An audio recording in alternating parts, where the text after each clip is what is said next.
কেমনে রে এ ফাড়ার করে ফাড়া, কেমনে তুই ওলি আল্লাহর মাজারে গিয়ে লাঠিটা দিলি? আরে কেমনে রে আগুনটা ধরলি?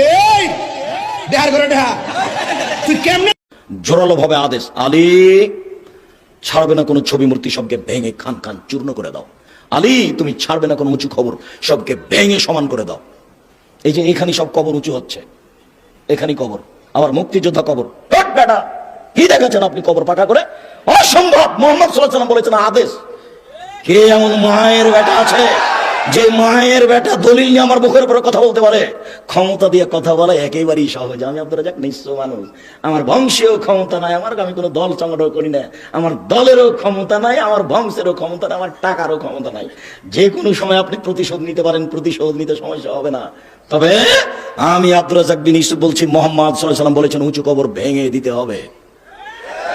এবার বলছি, দেখি কোন মায়ের বেটা এই কথা 19-20 করতে পারে। এমন কোন মায়ের বেটা পৃথিবীতে জন্ম নিয়েছে, তার সাথে আমি মুখামুখি হতে প্রস্তুত রয়েছি। উঁচু কবর কেন? কি দেখাতে চাচ্ছেন আপনি? কি বলতে চাচ্ছেন আপনি?